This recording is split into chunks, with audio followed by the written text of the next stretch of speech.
Are you able to see the screen also?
Okay, so in the previous lecture we have seen this. We have started our jurisprudence and we have completed all the acts and their penalties. So in today's lecture we will see the remaining points. We are not taking the lectures chapter wise here, but I'm just taking whatever portion is important. We have seen this. This also we have seen. So I will directly jump to the today's slide. We have seen these penalties one of that. So today we will see different schedules under the Drug and Cosmetic Act, because this part is very important. Sometimes they used to ask the question on this.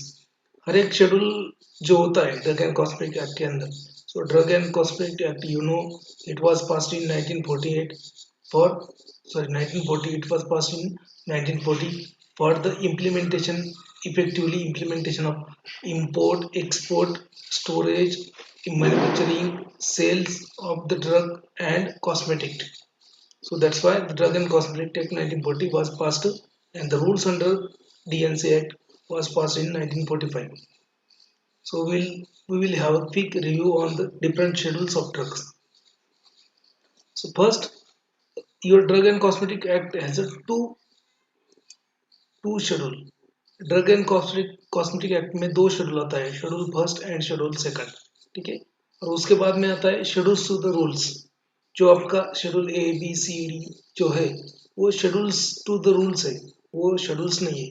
Drug and cosmetic act जो है DNC act 1940, उसके under आपका दो schedule होता है, schedule first and schedule second. So schedule first is nothing but the list of reference books for the Ayurvedic सिद्धा यूनानी medicine. सो traditional medicine जितने हैं उसके लिए कुछ कितने रेफरेंस बुक्स है, मतलब जैसे आपका आपके लिए होता है आयुर्वेदिक फार्माकोपिया, यूनानी pharmacopoeia. So all the reference books list is given in the schedule first of the act. Your Drug and Cosmetic Act has a two schedules, Schedule 1 and Schedule 2. Schedule 1 has reference books for Ayurvedic, Siddha and Unani medicine, means reference books given for the traditional system of medicine. Then Schedule 2 consists of standards for import, manufacturing, sale or stock and storage of drugs. These drugs only, that is traditional drugs. Okay. Then Schedule 2 has a standard for import, manufacturing, sale, stock and storage of drug. Now we'll see the schedules to the rule. कभी कभी ये भी important है, आपको याद रखना चाहिए कि ड्रग एंड कॉस्मेटिक एक्ट में दो शेड्यूल होते हैं सिर्फ. फर्स्ट शेड्यूल कौन सा होता है, जो रेफरेंस बुक्स होते हैं जैसे ट्रेडिशनल सिस्टम ऑफ मेडिसिन के लिए, उसमें दिया है. शेड्यूल सेकंड क्या है, schedule two is nothing but the standard for import, manufacturing, sale, stock and storage of the drug. और उसके अंडर जो होता है शेड्यूल्स टू द रूल्स, जो रूल्स होते हैं उसकी शेड्यूल कौन से, अभी ये भी इंपॉर्टेंट है बहुत. नाउ शेड्यूल ए आप यहाँ पे एक ट्रिक याद रख सकते हो कि शेड्यूल ए को कैसे याद रखना है. Just minute. शेड्यूल ए मतलब कि एक कब आता है, alphabet A. We have seen the और इंग्लिश अल्फाबेट. सबसे पहले क्या आता है, ए आता है. सबसे पहले ए आता है और आपको सबसे पहली चीज क्या करना पड़ता है, कोई भी काम ले लो, सबसे पहले for example if you want to get admitted in the M farm, then what is the first thing you have to do? You have to apply for that. Okay, so schedule A consists of different forms of application, renewal and grant of license for other activities. So schedule A of drug and cosmetic act will have different forms for application. Okay, then renewal, grant of application, then other activities related to DNC Act. Schedule A में क्या होना है आपका, जो application A for application, आप ऐसा भी याद रखते हो तो schedule A is for application. So it will have a different application forms for application for first time application, or forms for renewal, then forms of grant, like that. So all kind of forms are given in the schedule A of drug and cosmetic act 1940. ठीक है, याद रखो A for application. ठीक है, सबसे पहले आप क्या करते हो, अप्लाई करते हो किसी चीज के लिए. नाउ शेड्यूल बी में क्या है, शेड्यूल बी में fees charged bye fees charged for analysis bye CDL और state drug laboratory.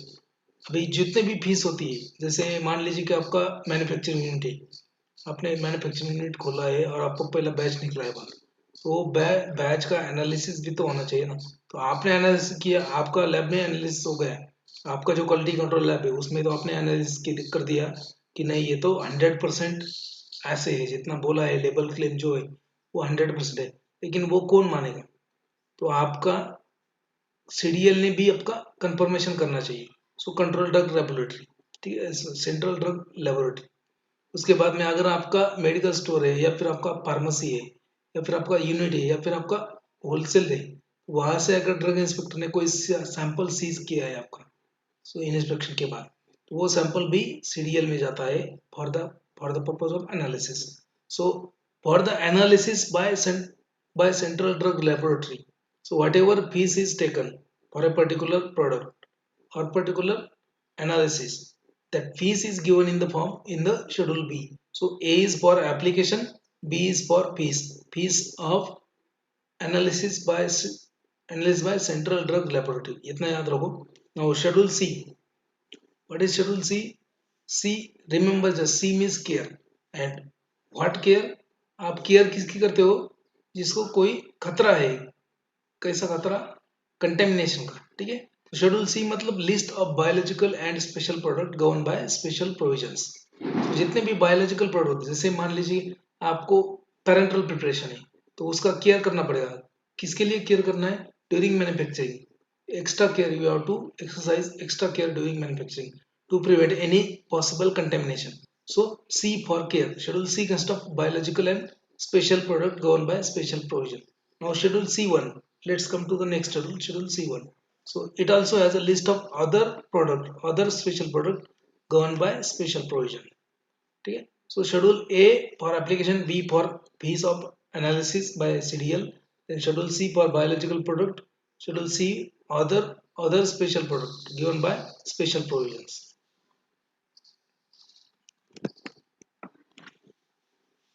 The next one is, actually मेरी तबीयत भी ठीक नहीं है थोड़ी सी यार, ठीक है, फिर भी लेता हूँ, कोई दिक्कत. Now next one is schedule D. What is the, this is the schedule for class of drug. Okay, and exemptions. ठीक है, so class of drug exempted, class of drug to be exempted. ठीक है, exempted from which, from the special provision of drug and cosmetic act. कि कोई special provision होता है DNC act का, उसमें से कौन से ड्रग को एग्जम्पशन दिया वाला है, ऐसे ड्रग का लिस्ट किस में मिलेगा आपको, schedule D. Schedule D is for drug exempted. You can remember D for drugs exempted. Okay, exemption.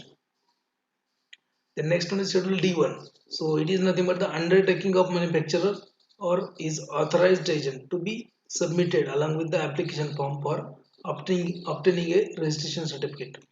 Schedule D1 में क्या होता है कि मान लीजिए कि आप मैन्युफैक्चरर है, और आपके मैन्युफैक्चरर है तो आपको आपका सब प्लांट रेडी है, आपको लाइसेंस तो लेना पड़ेगा ना. हर एक प्रोडक्ट का लाइसेंस लेना पड़ता है. मतलब ऐसा नहीं कि आपने एक बार कंपनी खड़ा कर दिया तो दनादन छापते जा रहे हैं टैबलेट, ऐसा नहीं चलेगा. आपको लाइसेंस लेना पड़ेगा. अगर आपने एक मल्टीविटामिन टैबलेट बनाने का यूनिट है आपका, तो आपके पास एक ब्रांड है, उसका लाइसेंस निकाला है आपने, अगर आपको दूसरा ब्रांड लॉन्च करना है, पूरा के पूरा पहले से ही उसका ANDA सबमिट करना पड़ता है आपको, उसका क्लिनिकल स्टडी सबमिट करना पड़ता है। अगर वो जेनरिक प्रोडक्ट है तो उसको ANDA कर सकते हैं, डायरेक्टली ANDA नहीं कर सकते, ANDA से भी काम चल जाता है। लेकिन बाद में सबका उसका मैन्युफैक्चरिंग का लाइसेंस भी अलग से बनवाना पड़ता है, सब कुछ, मतलब आपके पास यूनिट है, सब कुछ रेडी, आपकी यूनिट को लाइसेंस भी मिला है मैन्युफैक्चरिंग का, लेकिन प्रोडक्ट नया बना रहे हैं आप, तो आपको फिर से लाइसेंस लेना पड़ेगा।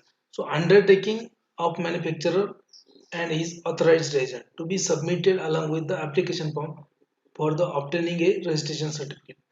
तो वो शेड्यूल D1 में दिया है।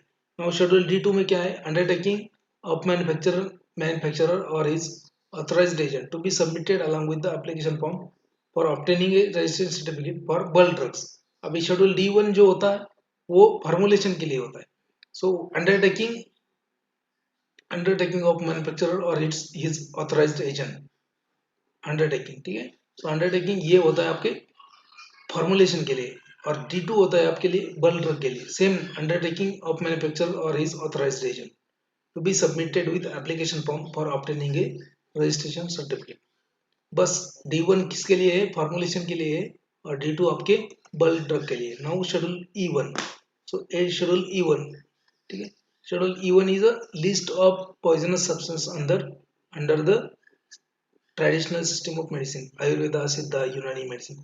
इसके अंदर जितने भी पॉइजनस सब्सटेंस आते हैं, फॉर एग्जांपल आयुर्वेद का एग्जांपल ले लो आप। So if you are engage in the preparation of Ayurvedic formulation, so you might have heard one drug known as अकोनाइट।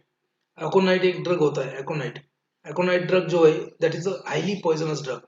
Okay, so जितने भी ट्रेडिशनल सिस्टम के मेडिसिन के अंदर जितने भी पॉइजनस ड्रग आते हैं वो शेड्यूल E1 में आपको मिल जाएंगे, उनकी list. So list of poisonous substance under Ayurveda, सिद्धा, यूनानी मेडिसिन। फॉर एग्जांपल सिद्धा में अगर देखेंगे तो Siddha system consist of mostly use of heavy metals. तो heavy metals they are nothing but they are poisonous in nature, ठीक है। तो list of poisonous substances is given under the schedule E1 for only Ayurveda, Siddha and यूनानी, बाकी के लिए नहीं, ये याद रखो, ठीक है। और इसमें ट्रिक वगैरह कुछ लगा सकते हो तो लगा लो आप शेड्यूल ई का। Then next one is schedule F. Schedule F is a requirement for operation in the relation to blood bank, then blood bank component etcetera, blood bank and blood components. So requirement for operation in relation to blood bank and component, ये question already आ चुका है। Schedule F is related with standards, schedule is related with the requirement of operations in the blood bank and blood component, ये याद रखो आप, इसका आ चुका है। इसे आप इतना ऐसा भी याद रख सकते हो कि ये फॉर फाइब्रिन, और फाइब्रिन कहाँ पे होता है, फाइब्रिन होता है ब्लड में। फाइब्रिनोजन कहाँ पे होता है, ब्लड में। सो ये फॉर फाइब्रिन, ये फाइब्रिन का होता है ब्लड में। तो शेड्यूल एफ क्या है, so all the requirement for operation regarding blood bank and blood components. Okay, याद रखो। Now schedule F1 is provisions for bacterial, viral vaccine, antisera and diagnostic agent. जितने भी वैक्सीन है, वैक्सीन के बारे में ऑलरेडी क्वेश्चन पूछा था जीपेट में, तो वैक्सीन का किसके अंडर आता है, शेड्यूल F1 के अंदर। So provisions related to bacterial, viral vaccines, then antisera and diagnostic agent is given by the all the provisions related to manufacturing, sale and all that। provisions मतलब सिर्फ provisions मतलब क्या है, इसके ये प्रोडक्ट के लिए जैसे इंपोर्ट हो गया, एक्सपोर्ट हो गया, पर्सनल यूज के लिए हो गया, या फिर आपका मैन्युफैक्चरिंग हो गया, फिर रीपैकिंग लाइसेंस हो गया, या फिर आपका सेल हो गया, या फिर स्टॉक हो गया, होलसेल, रिटेल, ये सब का प्रोविजन किस में दिया है, शेड्यूल F1 में। सो F1 is related with the bacteria, viral vaccines and antisera diagnostic agent, याद रखो। Now schedule F2, schedule F2 is for surgical dressing. ये F में से जितने भी शेड्यूल है ये ऑलरेडी आ चुके हैं। Schedule F2 is for surgical dressing. So standards of surgical dressing, कि हर एक सर्जिकल ड्रेसिंग में कितना स्टैंडर्ड होना चाहिए। ऐसा नहीं कि आपने एक बैंडेज बना दिया, ऐसा कैसा भी बैंडेज नहीं बना सकते, उसके लिए भी स्टैंडर्ड होना चाहिए। उसमें नंबर ऑफ थ्रेड्स कितने होने चाहिए 1 इंच में, उसका थ्रेड का साइज कितना होना चाहिए, लेंथ कितना होना चाहिए, वो सब स्पेसिफाई किया होता है। Schedule F2 is for standard for surgical dressing. Now schedule F3 is for umbilical tips. जो बच्चा जन्म लेता है उसके बाद में जो अम्बिलिकल कॉर्ड होता है उसका, उसको कट करने के बाद जो रहता है उसको बोलते हैं अम्बिलिकल टेप्स। तो उसको वहाँ पे उसको अम्बिलिकल टेप यूज करते हैं। तो schedule F three is for umbilical tapes. ये याद रखो, schedule F is for operation related with blood and blood component. ठीक है। Schedule F one vaccine, bacterial and viral vaccine, anti sera and diagnostication. Schedule F two standard for surgical dressing. Schedule F three standard for umbilical tapes. Now schedule F, okay, ये भी already एक बार पूछा गया। Schedule F में standards for ophthalmic preparation. याद रखो, standards for ophthalmic preparation, schedule F. Now next one is schedule G. Schedule G में क्या होता है? Drug required to be taken under medical supervision. So this schedule G is nothing but the list of drug that are required to be taken under medical supervision only. इसमें ऐसे drugs होते हैं, उसका list होता है कि जो आप खुद से ले नहीं सकते हो, आपको सुपरविजन की ही जरूरत पड़ेगी, क्योंकि उसमें एडवर्स रिएक्शन वगैरह कुछ या फिर इंटॉलरेंस वगैरह हो सकता है। So that's schedule H drug is nothing but the list of prescription drugs. Okay, list of prescription drugs, schedule H. ये इसके बारे में आया था क्वेश्चन। इसके बारे में कैसे क्वेश्चन आते हैं? एक तो डायरेक्टली कोई क्वेश्चन आ सकते हैं, आपको मैच द फॉलोइंग टाइप का क्वेश्चन आ सकता है। ठीक है, एक साइड पे आपको शेड्यूल का नाम देंगे, दूसरे साइड पे आपको ये सब देंगे, तो आपको मैच भी करता आना होता है प्रॉपरली। सो ये शेड्यूल आपको याद ही रखना पड़ेगा। Next, schedule J. Schedule J is the list of disease or elements that one should not claim or purport to prevent or cure। Schedule J में क्या होता है कि शेड्यूल J में ऐसे डिसीज की लिस्ट दी है, ऐसे डिसीज और डिसऑर्डर्स की लिस्ट दी है जिसको आप क्योर नहीं कर सकते, और आप क्लेम भी मत करना कि ये मैं क्योर कर सकता हूँ। मतलब होता है ना कि कोई आयुर्वेदिक वाला आके रास्ते में गाड़ी खड़ा कर देता है, बोलता है डायबिटीज क्लियर कर दूंगा। डायबिटीज क्लियर होता ही नहीं है। So, list of all the disease or elements that one should not claim or one should not purport to prevent or to cure। इसमें शेड्यूल जे में दिया है, इसके बारे में भी क्वेश्चन ऑलरेडी पूछा है। Then schedule K, what is schedule K? Drug exempted from certain provisions related to manufacturing. Manufacturer के रिलेटेड में जो प्रोविजंस होते हैं ड्रग एंड कॉस्मेटिक एक्ट के अंदर, उसमें कुछ एग्जम्पशंस है। So exempted drugs. Then schedule M, schedule M के बारे में क्वेश्चन आता है। शेड्यूल के इतना इंपॉर्टेंट नहीं, लेकिन एम के बारे में आता है, शेड्यूल जे के बारे में आता है, शेड्यूल एफ में जितने हैं उतने के बारे में आता है, schedule A B C one पूरा। Now schedule M, schedule M is nothing but the M for manufacturing. Remember, M for manufacturing. Schedule M, M for manufacturing. M for manufacturing means manufacturing के लिए जितने भी आपको provisions है, good manufacturing practices. So schedule M is nothing but the GMP requirement for factory premises।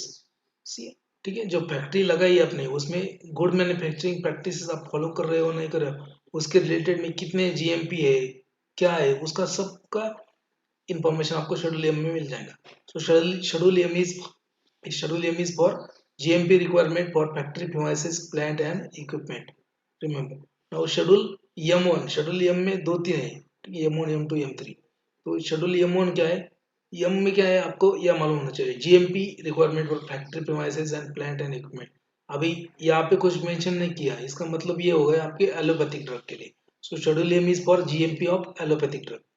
Schedule M one, schedule M one is GMP of homeopathic drug.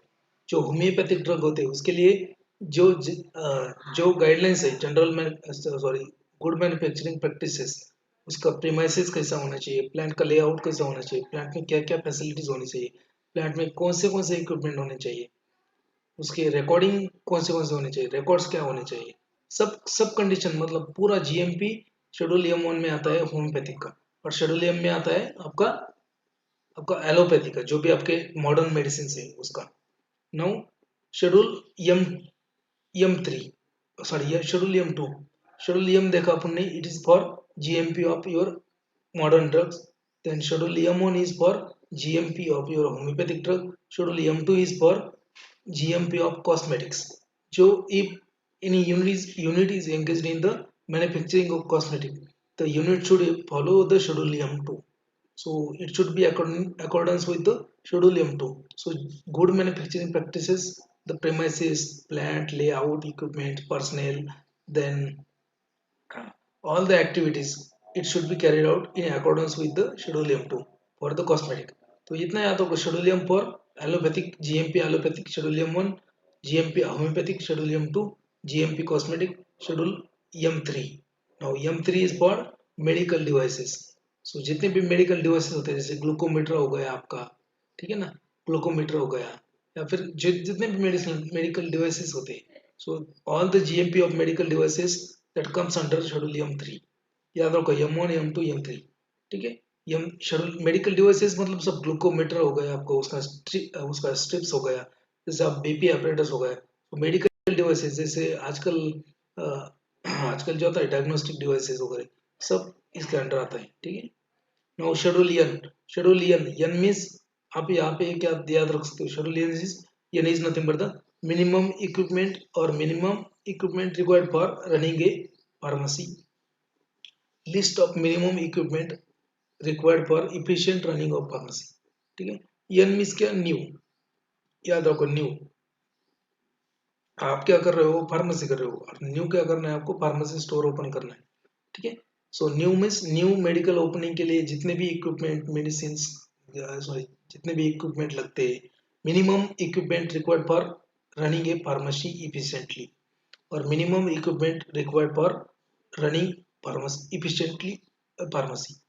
कि पहले ज़माने में क्या था कि पहले ज़माने में डिस्पेंसिंग कर देते, आजकल तो सब कुछ रेडीमेड अवेलेबल है, मेडिसिन प्री पैक्ड होते हैं सब कुछ, ठीक है. जस्ट आपको जाके प्रेस्क्रिप्शन पढ़ना है, उसके ऊपर क्या लिखा है वो जाके वहाँ पे देना है, थोड़ा बहुत पेशेंट को काउंसलिंग देना है, हो गया आपका काम. पहले ज़माने में क्या था कि पहले ज़माने में पूरा पूरा प्रेस्क्रिप्शन जब आता था उसमें सब लिखा होता था कि ये बना के दे दो टिंचर आयोडीन या फिर टिंचर बेंजाइन, ये बना के दो. तो आपको बेंजाइन लेना है, वाटर पेस्टल में उसका सॉल्वेंट वगैरह जो कुछ भी उसका व्हीकल है उसमें सब करना है, डिस्पेंस करना है पर्टिकुलर कंटेनर में. तो आजकल ये नहीं होता है. तो schedule N is nothing but the list of minimum equipment required for efficient running of pharmacy. N means new. New क्या है, न्यू फार्मेसी ओपन करना है. Now schedule O is for standard for disinfectant fluid. Schedule O means क्या है, standard for disinfectant fluid. जितने भी आपके disinfectant है वो सब शेड्यूल ओ के अंडर आ जाएंगे. उसके स्टैंडर्ड्स क्या होने चाहिए, उसका पोटेंसी क्या होना चाहिए, उसको पूरा मतलब उसके प्रोविजंस शेड्यूल ओ में आएंगे. Next one schedule P. Okay, schedule P is nothing but the life period of drug. Okay, P is for period, you can remember P for period. Period of what, drug. Period of drug means life period of drug. Shelf life कितना होना चाहिए हर एक drug का, ये आपको कहाँ पे मिलेगा, शेड्यूल पी में मिलेगा. सो schedule P is nothing but the life period of drug. Now P1 is the pack size of drug. So P means period, P1 means one pack, ठीक है. P1 means one pack. तो ये आपको confuse नहीं होना चाहिए. Schedule P means life period of drug, इसमें सब सेल्फ लाइफ वगैरह, हाफ लाइफ कितना है, उसका कितना होना चाहिए, सेल्फ लाइफ वगैरह सब दिया वाला रहता है शेड्यूल पी में. भाई शेड्यूल P1 में क्या है कि पैक साइज. ऐसा नहीं कि आप एक कुछ बना के, फॉर एग्जांपल आपने क्या बनाया, हाइपोविडन आयोडीन सॉल्यूशन बनाया, तो ऐसा नहीं कि उसको पूरा का पूरा बैरल में आप पैक करके बेच रहे हो मेडिसिन. मतलब एक पूरा बैरल का 200 लीटर का बैरल में नहीं पैक कर सकते उसको आप, और वैसे नहीं दे सकते हो मेडिकल वालों को, ठीक है. तो उसका एक पैक साइज होता है 20 ml 30 ml 50 ml. तो that pack size is described in the schedule P1.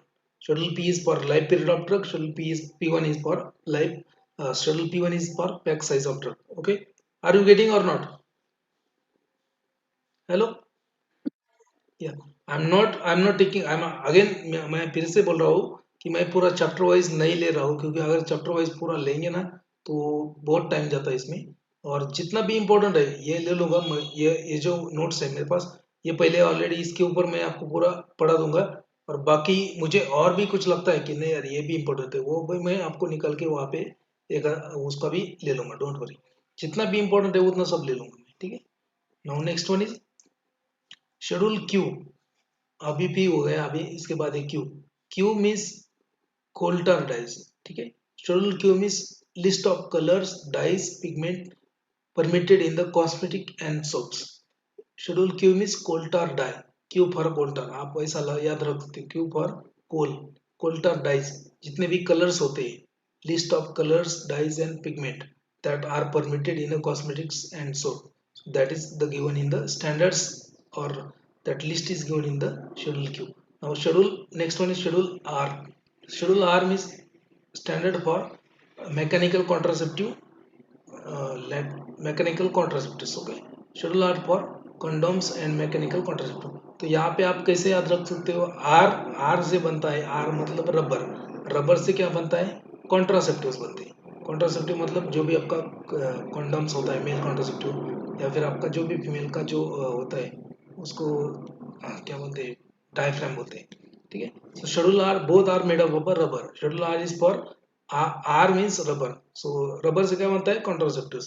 So standards for the mechanical contraceptive. R means standard for mechanical contraceptive. Now next one is schedule R1. So again it is a standard for medical devices. ऐसा नहीं कि rubber से सिर्फ आपका contraceptive बनता है, rubber से आपका क्या बनता है, मेडिकल डिवाइसेस भी बनता है, कुछ कुछ मेडिकल डिवाइसेस में रबर का यूज होता है, ठीक है। तो ऐसा भी याद रख सकते हो, R is for medical contraceptive and R1 is for standards of medical devices. Schedule R is a standard for contraceptive, schedule R1 is a standard of medical device. Now schedule S, next one is schedule S. S for cosmetics. अब यहाँ पे S से क्या याद रख सकते हो, S means shine, shine क्या कर, किसका शाइन, आपके फेस का शाइन, आपके फेस का ग्लो, वो कौन इंक्रीज करता है, कॉस्मेटिक इंक्रीज करता है, ठीक है ना। आपके फेस पे शाइन कब आता है, जब आप कॉलेज के लिए निकलते हो तो फाउंडेशन लगाते हो, ऊपर क्रीम लगाते हो, ये लगाते हो, तो वो सब क्या है, they are nothing but the cosmetics, okay. तो आप S for shine, shine is nothing but the, it is because of the cosmetics, and you can remember schedule S by this trick. Schedule S is nothing but the standard for the cosmetics, ठीक है। Next देख लेते हैं।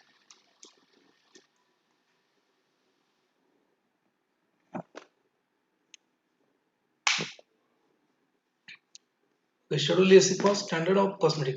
Now schedule T, schedule T is for GMP requirement of Ayurveda, Siddha and यूनानी medicine. तो आप schedule T, इसके बारे में भी क्वेश्चन आ चुका है, ये सब आर, शेड्यूल यस, इसके बारे में भी क्वेश्चन आ चुका है ऑलरेडी, टी के बारे में आ चुका है, ये क्यू के बारे में भी आ चुका है, शेड्यूल क्यू। ये सब सभी शेड्यूल बहुत ही ज्यादा इंपॉर्टेंट है, इसके बारे में क्वेश्चन आता रहता है। अभी कौन से शेड्यूल के बारे में पूछेंगे वो तो नहीं बोल सकता मैं, हाँ इसमें किस टाइप की क्वेश्चन आ सकते हैं वो बोल सकता हूँ, कि एक तो डायरेक्टली आपको ऐसा क्वेश्चन आएगा कि शेड्यूल यस इंडिकेट्स, क्यों, ऐसा भी क्वेश्चन आ सकता है कि as per the drug and cosmetic act 1940 standards for cosmetics is given in the following schedule, और उसमें आपको शेड्यूल का नाम देंगे, schedule A B C S D जो भी, या फिर आपको डायरेक्टली एक कॉलम में शेड्यूल का नाम देंगे, दूसरे कॉलम में उसका इन्फॉर्मेशन देंगे और बोलेंगे फाइंड द करेक्ट मैच। तो इस टाइप के क्वेश्चन आ सकते हैं आपको, ठीक है। नाउ शेड्यूल टी, आप इसको कैसे याद रख सकते हो, शेड्यूल टी को, T, T means for traditional, T means traditional. तो ट्रेडिशनल मेडिसिन में क्या आता है आपका, आयुर्वेदा, सिद्धा, यूनानी। सो schedule T is nothing but the GMP for traditional medicine, that is Ayurvedic, सिद्धा, यूनानी सिस्टम में। शेड्यूल से T is nothing but the, ठीक है। आपको अगर हर्बल हर्बल ड्रग टेक्नोलॉजी आजकल नया सब्जेक्ट डाला है उन्होंने, तो उसके उसके जो भी प्रोविजंस है मैन्युफैक्चरिंग के, that is govern under schedule T, ठीक है। The next one is schedule U. So U is particular required to be shown in manufacturing record of or raw material and analytical record. मतलब आप schedule you में क्या रहेगा, particulars required to be shown in in which, in what, manufacturing record, raw material record, analytical record. मतलब जो भी आप manufacturing कर रहे हो उसमें जो ड्यूरिंग द मैन्युफैक्चरिंग जो भी रिकॉर्ड्स भरते हो आप, ठीक है, जैसे आपका बैच मैन्युफैक्चरिंग रिकॉर्ड हो गया, बैच पैकिंग रिकॉर्ड हो गया, है ना, जैसे batch manufacturing, batch packing record, या फिर raw material analysis record and certificate of analysis, या फिर एनालिटिकल रिकॉर्ड, आपने ऐसे कितना किया, कैसा किया और किस प्रोसीजर से किया, कितना आया, सब सब रिकॉर्ड है। तो उसके ऊपर क्या क्या मेंशन होना चाहिए, उसका लिस्ट किसमें दिया है, schedule you. Schedule you consist of particulars required to be shown in manufacturing record और raw material record and analytical record.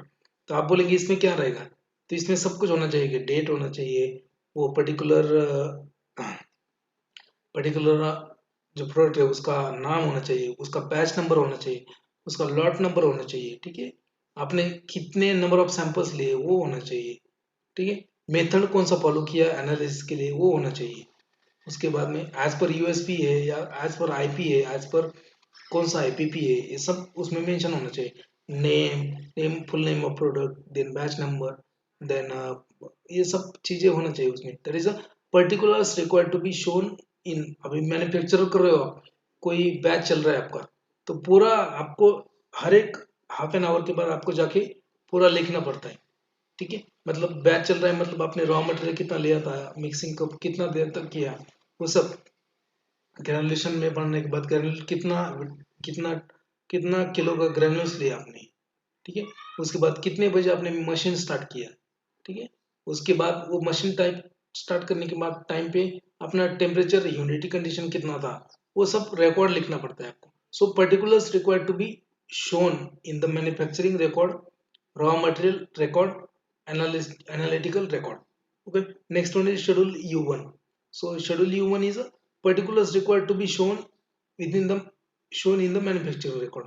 अगर ये भी है particulars required to be shown in the manufacturer record. Schedule U1 both are related with the records. So manufacturing records, ठीक है। ये होता है आपका रॉ मटेरियल के लिए। Schedule you is for raw material, schedule you one is for आपका finish, मतलब जो भी आपको फॉर्मुलेशन है। रॉ मटेरियल मतलब क्या, अगर if you are engage in the bulk drug, अगर आप बल्क ड्रग बना रहे हो पैरासिटामोल का, तो आपको उसमें क्या है कि रॉ मटेरियल लगेगा आपको, ठीक है। एनिलीन एनिलीन वगैरह, एसिटिक एसिड वगैरह, तो उसका भी उसके बाद में वही manufacturing record raw material analysis बाद में U1 में फॉर्मुलेशन का होता है। शेड्यूल वी लास्ट में था schedule V. Schedule V is nothing but the standard for patent and proprietary medicine. Patent and proprietary medicine, अब ये क्या होता है इसके बारे में पूरा उसका डेफिनेशन अपन बाद में देख लेंगे। पेटेंट एंड प्रोप्राइटरी मेडिसिन, इसका डेफिनेशन बहुत सारे डेफिनेशंस भी है इस ड्रग एंड कॉस्मेटिक एक्ट के अंदर। So we will see all the definition later, so those are also important. For example, your what do you mean by drug itself, what do you mean by cosmetic itself, then what do you mean by adulterated drug, what do you mean by spurious drug, what do you mean by uh, misbranded drug, etc etc, what do you mean by drug inspector, what do you mean by government analyst, इसका सबका definition आता है, वो अपन बाद में देख लेंगे। पहले ये शेड्यूल देख लेते हैं। Schedule V is nothing but the standards for patent and proprietary medicine. Now schedule W, ये बहुत ही इंपॉर्टेंट है। शेड्यूल डब्ल्यू, इसके बारे में भी क्वेश्चन आता है। So list of drug marketed under generic names only. Schedule W is nothing but the list of drug that should be marketed under the generic name only, ठीक है। जैसे आपका एस्पिरिन हो गया, मतलब एसिटिल सैलिसिलिक एसिड, ठीक है। तो वो जो है, उसके बाद आपका क्लोरोम्फेनिकॉल हो गया, ठीक है। उसके बाद और दो तीन ड्रग है, फेरस फेरस फेरस के ड्रग्स है एक तो, उसमें लिस्ट है 8 ड्रग का लिस्ट है शेड्यूल डब्ल्यू में, वो भी मैं बोलूंगा आपको बाद में। तो वो ड्रग मतलब they should be marketed under generic names only. उसके जो टैबलेट है उसके ऊपर आपको लिखा होगा, जैसे होता है ना, जैसे पैरासिटामोल है, तो पैरासिटामोल टैबलेट अगर जीएसके बनाता है, तो जीएसके मतलब ग्लेक्सो स्मिथ लाइन, वो कंपनी का नाम है। अगर जीएसके बनाता है तो वो उसका नाम रख देगा पैसिमोल 500, और ठीक है, वो लिख देगा नाम आपका काल्पोल 500 टैबलेट। काल्पोल नाम किसका है, उनका ब्रांड नेम है, उसमें क्या है, पैरासिटामोल है, ठीक है। अभी वही टैबलेट अगर इप्का ने बनाया, इप्का लेबोरेटरीज ने, तो उसका नाम लग देता है पैसिमोल 500 टैबलेट्स, ठीक है। और वही टैबलेट अगर सेंटूर फार्मास्यूटिकल ने बना लिया, तो उसका नाम रख देगा फेब्रिक्स टैबलेट, या फिर या फिर दूसरा नाम ले पीमोल, या फिर एसेटामोल, ऐसा कुछ भी नाम जो भी उनका ट्रेड नेम होगा वो रख देंगे। लेकिन उसके अंदर क्या है, पैरासिटामोल है। लेकिन जेनरिक नेम्स ओनली, डब्ल्यू के अंडर क्या आता है, list of drug to be marketed under generic names only. मतलब फेरस फ्यूमरेट जो है, फॉर एग्जांपल मैं लेता हूँ फेरस फ्यूमरेट, वो जेनरिक के अंडर आता है। तो जो भी कंपनी उसको टैबलेट बनाएगी फेरस फ्यूमरेट का, तो उसको अलग से नाम नहीं, उसको वहां पे लिखना पड़ेगा फेरस फ्यूमरेट टैबलेट आईपी, ये हो गया उसका जेनरिक नेम। जैसे आपका क्लोरोम्फेनिकॉल है, chloramphenicol is also comes under the schedule W. आजकल वो विड्रॉ किया है या नहीं उसके बारे में बाद में बात करेंगे, लेकिन एग्जांपल के लिए बोल रहा हूँ, schedule W is also generic schedule W के अंडर आता है आपका क्लोरमफेनिकॉल। तो क्लोरमफेनिकॉल का टैबलेट आप कहाँ पे भी देख लो, उसके ऊपर क्या लिखा होगा मालूम है क्या? क्लोरमफेनिकॉल टैबलेट आईपी, या फिर होगा क्लोरोमाइसिटिन एप्लीकेप आईपी। जो आपने डालते हैं ना जब आपका आई इन्फेक्शन होता है, उसके लिए भी एक उसका एप्लीकेप आता है। तो एप्लीकेप भी देखेंगे उसके ऊपर लिखा हुआ रहता है क्लोरोमाइसिटिन एप्लीकेप आईपी। तो वो हो गया उसका जेनरिक नेम।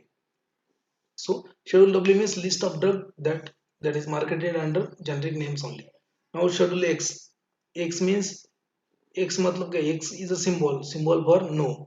Okay, याद रखो आप. X means schedule X means narcotic and psychotropic substances. So list of narcotic and psychotropic substances or habit forming substances. तो X means क्या? X means no. किसको no? जो भी एडिक्शन के ड्रग्स है, जो भी साइकोट्रोपिक ड्रग्स है, जो भी नार्कोटिक ड्रग्स है, जो भी हैबिट फॉर्मिंग ड्रग्स है, उसके लिए गवर्नमेंट क्या बोलती है? नो बोलती है। तो नो का सिंबल क्या है? एक्स। तो schedule X is a narcotic and psychotropic substances. ठीक है, ऐसे याद रखो। Now schedule Y. Schedule Y is requirement and guidelines for clinical trials और import of manufacturing of new drug. Schedule Y clinical trials के लिए होता है। शेड्यूल वाई किसके लिए होता है? क्लिनिकल ट्रायल्स के लिए, याद रखो। अगर आपको नया ड्रग है उसके क्लिनिकल ट्रायल्स करने हैं तो that should that should be done according with the schedule Y. So requirement and guidelines for the clinical trials और क्लिनिकल ट्रायल्स। अगर आपने कोई ड्रग इंपोर्ट किया है या न्यू ड्रग मैन्युफैक्चर किया है, उसके क्लिनिकल ट्रायल्स किसके अकॉर्डिंगली करना है? शेड्यूल वाई के अकॉर्डिंगली। तो schedule Y is for clinical trials, याद रखो। Now will see what is trick to remember schedule. अभी शेड्यूल ए जो है, ये मतलब क्या? सबसे पहले आपको क्या करना पड़ता है? कोई भी किसके लिए भी आपको अप्लाई करना पड़ता है सबसे पहले। So schedule A is for apply, A for application, so letter is for first you have to apply. So all different form and application forms of application they are given in the schedule A. Now schedule C for care. You have to exercise extra care, while extra care for parentals and biological product. So schedule C is for biological and parental product. Okay, now next schedule n means new क्या है? new क्या करना है आपको? Pharmacy open करना है new. So new means new pharmacy open करने के लिए शेड्यूल एन मतलब minimum requirement for efficient running of pharmacy, that is schedule N. Now schedule P and P one. P से आप याद रख सकते हो, पी मीन्स पीरियड। किसका पीरियड? मेरा आपका दोनों का भी नहीं, ये होता है लाइफ पीरियड ऑफ ड्रग। ठीक है, schedule P means life period of drug and P one is nothing but the pack size. ठीक है, मतलब कितना पैक होना चाहिए। ऐसा नहीं कि आपने बनाया पैरासीटामोल का टैबलेट और 500 किलो का टैबलेट बना दिया, ऐसा थोड़ी चलेगा।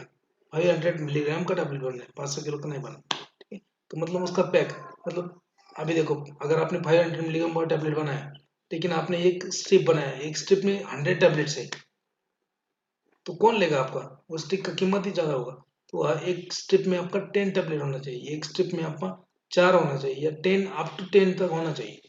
ठीक है, मतलब पैक साइज डिसाइड करने के लिए schedule P is for life period of drug, P one is for pack size. ठीक है, next one is schedule R. Remember R is for rubber R is for rubber, and rubber से क्या बनता है? Mechanical contraceptives. So R for rubber and that's why schedule R consist of standards for condoms and mechanical contraceptive. Next one is schedule X. X is nothing but the symbol for no. Okay, X मतलब नहीं। क्या नहीं? आपको ऐसे कौन से भी drug लेने का नहीं जिससे आपको नींद आ सके, जो आपको हैबिट कर सके। So narcotic and psychotropic drugs. Schedule X means list of narcotic and psychotropic drugs. Now next will see different forms under the drug and cosmetic act.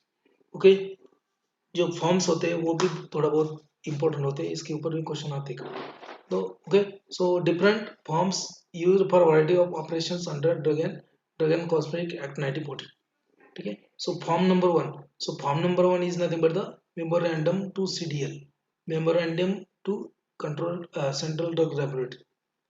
Memorandum जो होता है, memorandum of CDL form number one में, मतलब अगर आपको कोई application देना है कि यार नहीं सीडीएल दो, कि मेरा ड्रग टेस्ट करो आप, हमने तो किया लेकिन आप टेस्ट करो, तो उसका एप्लीकेशन किस में जाना चाहिए, फॉर्म नंबर 1 में। So memorandum to CDL. Form number 2 certificate of analysis from CDL. तो आपने तो भेजा आपका ड्रग, उन्होंने एनालिसिस किया, और आपको फोन पे नहीं बोलेंगे कि नहीं यार इट्स ओके सब कुछ ठीक है, फोन पे बोलेगा तो नहीं चलेगा।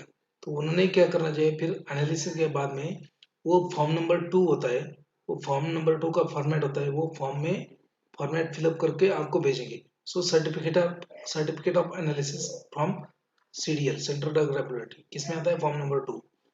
Next one is form number 8, applications for licence to import a drug except schedule X drug. Okay, मतलब अगर आपको कोई ड्रग इंपोर्ट करना है other than schedule X drug आप यहाँ पे इंपोर्ट नहीं कर सकते, ठीक है। अगर दूसरा कोई ड्रग है शेड्यूल एक्स के बाहर का, तो उसको आप इंपोर्ट कर सकते हो। तो उसके इंपोर्ट करने के लिए आपको आपको क्या करना पड़ेगा, लाइसेंस लेना पड़ेगा। लाइसेंस के लिए पहले क्या करना पड़ेगा, एप्लीकेशन करना पड़ेगा, और वो एप्लीकेशन किस में करना है, फॉर्म नंबर 8 में। अगर वो एप्लीकेशन आपका एक्सेप्ट हो गया, उन्होंने उसको क्लियर कर दिया, तो आपको लाइसेंस मिलेगा फॉर्म नंबर 10 में। Okay, so form number 8 is application for license to import drug except Schedule X drugs, and license is issued in the form number 10. Now form number 8A, form number 8A क्या होता है, application for license to import Schedule X drug। अभी Schedule X drug import करना है तो उसके लिए दूसरा फॉर्म है, कौन सा है, फॉर्म नंबर 8A। उसके फॉर्म में आप ये फॉर्म डाउनलोड करके आपको एप्लीकेशन करना पड़ेगा कि यार नहीं मुझे बारबिचरेट का एक स्पेशल ड्रग है वो मुझे इंपोर्ट करना है। तो उसके लिए आपको वो फॉर्म चलेगा, ये फॉर्म में अगर अप्लाई करेंगे तो नहीं चलेगा, ठीक है। फॉर्म नंबर 8A में आप लोग एप्लीकेशन करना पड़ेगा for study drug. Then licence is issued in the 10A, form number 10A। Next one is form number 9। So undertaking accompanying application for import license, कि आपको अगर import license लेना है अथॉरिटी से, ठीक है, तो import license के लिए आपको एप्लीकेशन करना पड़ेगा। वो कहाँ पे होगा, फॉर्म नंबर 9 में होगा। तो फॉर्म नंबर 9 में एप्लीकेशन करो और में आपको लाइसेंस मिल जाएगा to import a drug. Form number 11, form number 11 क्या है, licence for importing a drug for test application। okay, so license to import a drug। अभी import क्यों करना है आपको ड्रग, import आप बहुत सारे पर्पस के लिए कर सकते हो, for consumption of small quantity, for personal use, for testing, है ना, फॉर टेस्टिंग, या फिर आप फॉर रीसेल। आपको होता है ना इम्पोर्ट एक्सपोर्ट बिजनेस किसी का, कि वो बाहर से ड्रग्स मंगाते हैं और फिर यहाँ पे सेल करते हैं, इम्पोर्ट एक्सपोर्ट। मतलब मंगाना क्यों, मंगाने के लिए डिफरेंट डिफरेंट रीजन हो सकते हैं आपके, ठीक है। तो कोई पर्सनल यूज के लिए भी मंगा सकता है, जैसे अगर कोई यूएसएफडी ने ऑर्फन ड्रग लॉन्च किया है, जैसे रिसेंटली किया था, कि उसका कीमत कोई कुछ तो भी कितना तो भी करोड़ था, 25 करोड़, उतना कीमत का ड्रग है, तो यहाँ पे इंडिया में तो नहीं है। अगर इंडिया में कोई बहुत रईस ज़्यादा है और उसके बच्चे के लिए उसको लग रहा है ड्रग, तो वो कहाँ ढूंढेगा, इंडिया में नहीं मिलेगा उसको। तो उसको इंपोर्ट का लाइसेंस निकालना पड़ेगा और वो ड्रग वहाँ से इंपोर्ट करना पड़ेगा पर्सनल यूज के लिए। So there are different reason to import a drug. Personal use हो सकता है, आपका रीसेल हो सकता है, ठीक है, आपका टेस्टिंग के लिए हो सकता है। For example if you are carrying a particular project and for a project you need a one drug, that drug is not available in India, so you have to import it, and for that you have to apply for a license, importing license। ऐसा नहीं कि आप मन से कुछ भी कर सकते हो, सबके लिए रूल्स है, सबके लिए रेगुलेशंस है, सबके लिए लॉ है, ठीक है। Next one is form number 11A। So licence to import a drug by government hospital or medical college। Okay, अगर गवर्नमेंट हॉस्पिटल होता है, मेडिकल कॉलेज होता है, उसके उनके लिए अगर कोई ड्रग चाहिए और वो बाहर से मंगाना हो, ठीक है, so they have to apply in form number 11A। So licence to import a drug for government hospital और medical college, and the applications are made in the form number 12A। Licence इसमें मिलेंगे आपको, applications इसमें करना पड़ेगा, applications form में ये करना पड़ेगा। Now, form number 12A. So, application for permit to import a small quantity of drug for personal use. Okay, अगर आपको थोड़ा सा पर्सनल यूज के लिए ड्रग चाहिए, जैसे मैंने एग्जांपल बोला था, तो you have to apply in the form number 12A। ये फॉर्मेट डाउनलोड करके उसमें एप्लीकेशन करना पड़ेगा आपको। और आपको अगर ग्रांट किया लाइसेंस, तो your licence will be granted in the form number 12B। इसके बारे में भी एक बार क्वेश्चन आया था। Then form number 13, certificate of test of analysis by government analyst under section 25 of drug and cosmetic act. So test का certificate कैसा होगा, ये भी डिसाइड होता है। गवर्नमेंट एनालिस्ट आपको सर्टिफिकेट देगा टेस्ट का, जो भी उसने टेस्ट किया आपके फॉर्मुलेशन के ऊपर, तो उसके लिए भी उसको फॉर्म नंबर 13 में ही उसके अकॉर्डिंगली उसको सर्टिफिकेट देना पड़ेगा। उसके बाद है form number 13A, certificate of test of analysis by government analyst under section 33H। ठीक है, तो ये 13 फॉर्म नंबर 13 होता है certificate of analysis under section 25A। ये फॉर्म नंबर 13A होता है सेक्शन 33H के under. Same form number 14A होता है, again same, application for analysis of drug purchased under section 26 of drug and cosmetic. कि अगर आपने कुछ ड्रग परचेज किया है और उसका एनालिसिस करना है, तो इसके इस केस में फॉर्म नंबर 14A में एप्लीकेशन करना पड़ेगा। फॉर्म से इतने हैं कि याद पूरा नहीं रख सकते आप, मुझे भी मालूम है, मैं भी नहीं रख सकता। ठीक है, जितना हो सके उतना करो, बाकी छोड़। Form number 15, order requiring for order requiring a person not to be dispose of the stock of his patient. मतलब अगर आपका मेडिकल है, मेडिकल शॉप है, वहाँ पे आपका ड्रग इंस्पेक्टर का विजिट हो गया और उसने उसने आपके स्टोर में पाया कि आपके कुछ जो मेडिसिन है वो एक्सपायर्ड है, या फिर आप कुछ मिस ब्रांडेड ड्रग में डील कर रहे हो, तो वो क्या करेगा, वो सैंपल तो लेगा, लेकिन पूरा मेडिकल ही उठा के लेके नहीं जा सकता। वो पूरा फार्मेसी का माल आपका ले नहीं जा सकता, तो वो सैंपल लेगा, लेकिन उसको सील कर देगा मेडिकल, और वहाँ पे सील करके देगा। ठीक है, तो आपको एक रिसिप्ट देगा फॉर्म नंबर 16 में। So that is a receipt. Okay, that is order requiring a person not to dispose of the stock of his patient. मतलब आपको मालूम है, आपका सैंपल लेके गया ड्रग इंस्पेक्टर, आपको मालूम है कि यहाँ पे घपला किया है मैंने, तो दोबारा आए, इससे पहले ये पूरा के पूरा स्टॉक में डिस्पोज कर देता हूँ, ये पूरा का पूरा स्टॉक जमीन में गाड़ देता हूँ, तो ऐसा नहीं चलेगा। सो वो आपको इशू करेगा order requiring a person not to dispose the stock of his patient, कि ये आप इसको हाथ नहीं लगा सकते, मेडिकल भले ही आपका हो, ठीक है, लेकिन आप उसको डिस्पोज नहीं कर सकते। अगर डीआई ने आपको वहाँ पे आके इंस्पेक्शन करके बोला है कि बंद रखने का दुकान 15 दिन, तो बंद ही रखना पड़ेगा। उसने बोला है कि ये स्टॉक आप बेच नहीं सकते, नहीं बेचना पड़ेगा जब तक उसका फिर से ये नहीं आता नोटिस।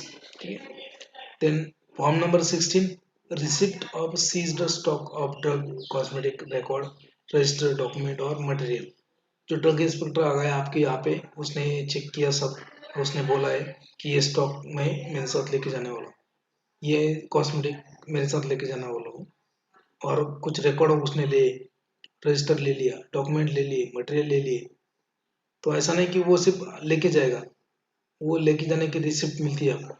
तो रिसिप्ट ऑफ सीज्ड स्टॉक, जो भी सीज किया है उसने, उसका रिसिप्ट रहता है, वो रहता है रिसिप्ट फॉर्म नंबर 16 में। फॉर्म नंबर 17 में intimation to a person for taking sample. ऐसा भी नहीं कि ड्रग इंस्पेक्टर डायरेक्टली आके आपसे सैंपल लेगा, तो इंटीमेशन भी देगा आपको कि मैं सैंपल लेने वाला हूँ आपके स्टोर में से। मतलब बहुत दिन पहले नहीं देगा, इमीडिएटली देगा आपको इंटीमेशन पहले ही। तो इमीडिएटली देने के लिए उसको एक इंटीमेशन के लिए भी एक फॉर्म रहता है, वो इंटीमेशन देगा आपको फॉर्म नंबर 17 में। So form number 17 is the intimation to a person for taking sample. Then form number 17A, receipt of sample of drug for sample of drug और cosmetic taken taken their price is tendered. अगर किसी का price आपने कुछ गलत लिखा है, वहाँ पे ज़्यादा प्राइस पे सेल कर रहे हो, तो उसका सैंपल भी ले सकता है और उसका रिसिप्ट वो देगा form number 17। Next one is form number 18, 18A, So they are nothing but the memorandum to government analyst. Okay, और भी फॉर्म्स है. ठीक है, ये form number 19. So application for grant और renewal of licence to sell exhibit distribute drug other than schedule X. अगर आपको कोई नया फार्मेसी डालना है, मेडिकल स्टोर डालना है आपको, तो आपके लिए लाइसेंस लगेगा. लाइसेंस किसका? तो लाइसेंस आपको फार्मेसी डालने के लिए 3 टाइप का लगता है. एक तो होता है शेड्यूल एक्स का लाइसेंस लगता है आपको, शेड्यूल सी1 का लाइसेंस लगता है, and drug other than schedule X and schedule C one. मतलब ये 3 टाइप के लाइसेंस आपको लगते हैं. एक लगता है कॉस्मेटिक का, और अगर आप वेटरनरी प्रोडक्ट भी रखना चाहते हो तो उसका भी एक लाइसेंस लगता है. ठीक है, मतलब ऐसा नहीं कि आपने पीसीआई स्टेट फार्मेसी काउंसिल में आपने रजिस्ट्रेशन करवा लिया तो वो आपका लाइसेंस नहीं, वो आपका लाइसेंस नहीं है. That is only A certificate of registration. ठीक है, मतलब उसका मतलब ये होता है कि आप रजिस्टर्ड फार्मासिस्ट हो.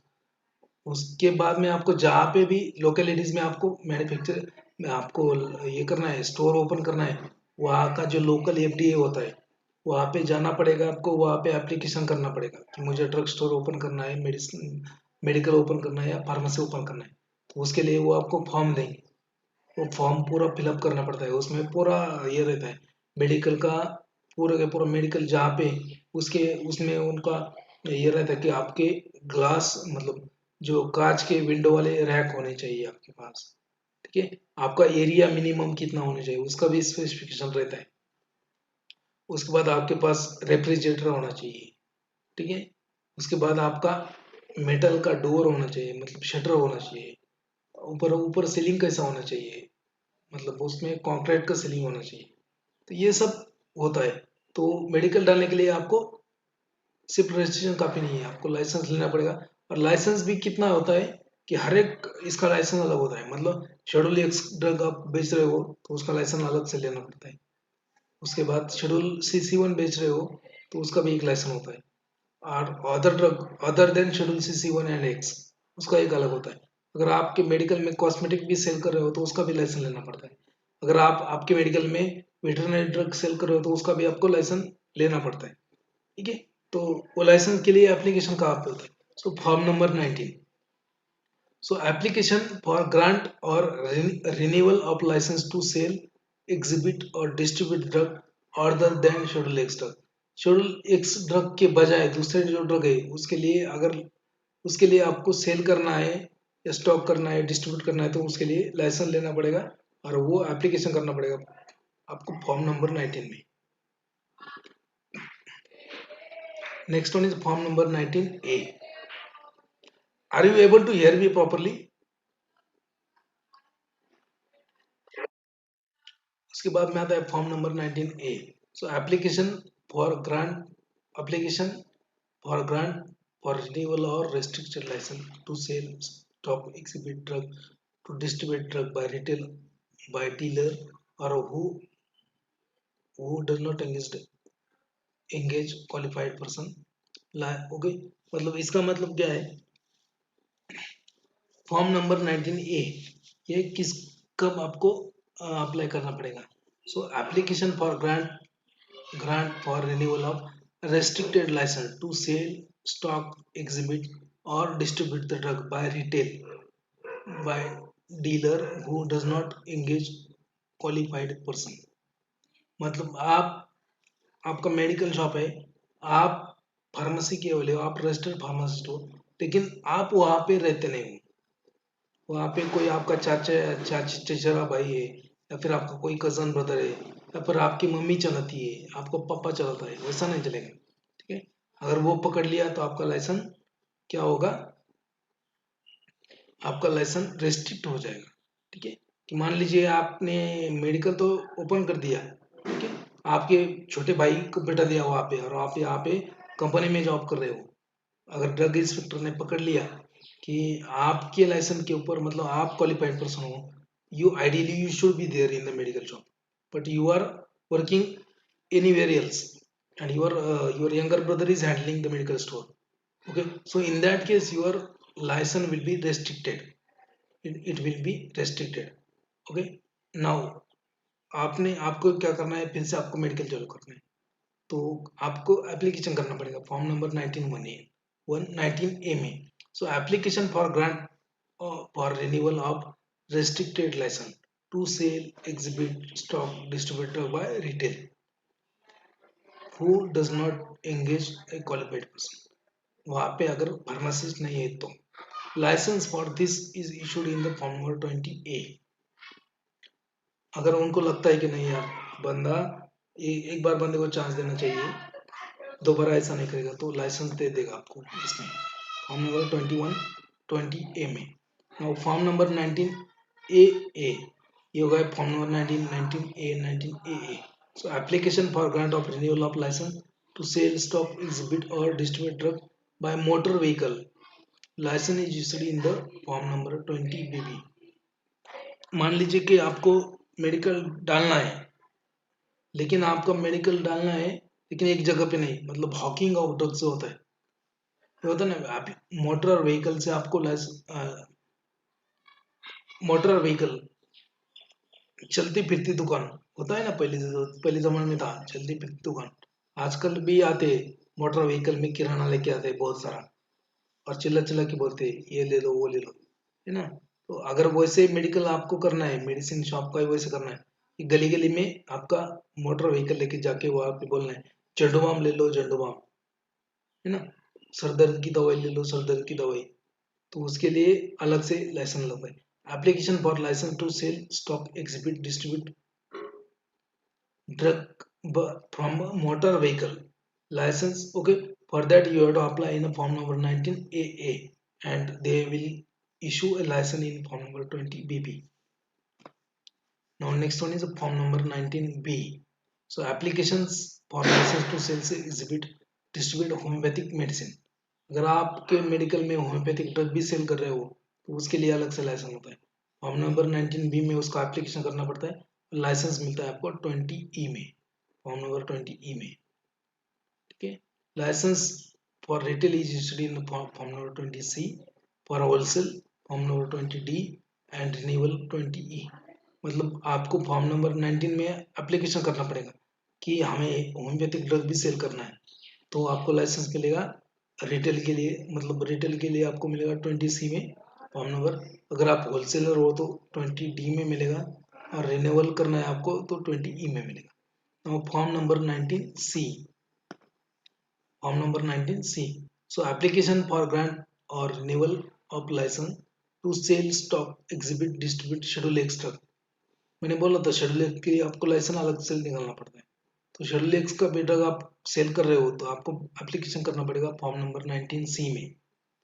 अगर बाद में वो आपको फॉर्म नंबर 20F में लाइसेंस दे देंगे फॉर रिटेल, अगर आप होलसेलर हो तो फॉर्म नंबर 20G में दे देंगे, ठीक है। Next one is form number 20, licence to sell, stock, exhibit, distribute drug other than schedule C1 and schedule X. मतलब शेड्यूल C1 शेड्यूल एक्स के बाहर का ड्रग है तो उसके लिए आपको फॉर्म नंबर 20 अप्लाई करना पड़ता है, ठीक है। आपको 20 में ही लाइसेंस मिलता है form number 20, okay. Then form number 20B, licence to sell, stock, exhibit, distribute by wholesale drug other than schedule C1 और एक्स, ठीक है। मतलब आपको रिटेल के लिए, आपका अगर रिटेल शॉप है और आपको शेड्यूल CC X के बाहर का ड्रग सेल करना है तो आपको फॉर्म नंबर 20 लगेगा। तो नॉर्मली मेडिकल ओपन करने के लिए फॉर्म नंबर 20 लगता है, ठीक है, फॉर्म नंबर 19 लगता है, और फॉर्म नंबर ये भी लगता है 19C। मतलब क्या, 20 मतलब other than schedule CC1 and x, 19C मतलब क्या, schedule CC1 sorry schedule X, and ये क्या है form number 19 other than schedule x, ये सब लाइसेंस लगता है, मतलब 21 भी लगता है आपको। तो आपके लिए 4 लाइसेंस लगते हैं सिर्फ ड्रग सेल करने के लिए, 4 कैटेगरी के लाइसेंस होते हैं, form number 19, form number 19C, form number 20 and form number 21। Now we'll see what is form number 20B. So 20B is license to sell, stock, exhibit, distribute drug by wholesale drug other than CC1 and X. Then form number 21, license to sell, stock, exhibit or distribute the schedule C and C1 drug by retail, मतलब अगर आपको retail medical shop ही है तो 21 form भी लगेगा, form number 19C भी लगेगा, ठीक है। फॉर्म नंबर 19C लगेगा, 19B लगेगा एंड फॉर्म नंबर 19 लगेगा। Next one is form number 20A. So restricted license to sell stock exhibit drug by retail. Schedule C1 drug for dealer not engaging service with a qualified person. अगर आपके पास आपको pharmacy नहीं हो चुका है, आपके पास qualified person नहीं है, फिर भी आपको मेडिकल चलाना है, ठीक है, तो कैसे चला सकते हो? तो एक काम करना पड़ता है आपको, फॉर्म नंबर 21 से अप्लाई करना पड़ता है कि मेरे पास, मैं तो खुद नहीं क्वालिफाइड, लेकिन मैं एक बंदा हायर करने वाला हूँ जो क्वालिफाइड है, तो उसके लाइसेंस के ऊपर मैं मेरा मेडिकल शॉप डालने वाला हूँ, तो उसके लिए फॉर्म नंबर 21A से अप्लाई करना पड़ता है। Next one is form number 21B, wholesale licence for schedule C1 drug. अगर आप शेड्यूल C1 जैसे सलाइन वगैरह जो है, एंटीबायोटिक इंजेक्शन, वो होलसेल से बेचना चाहते हो तो उसका फॉर्म नंबर 21B से लाइसेंस मिलेगा आपको।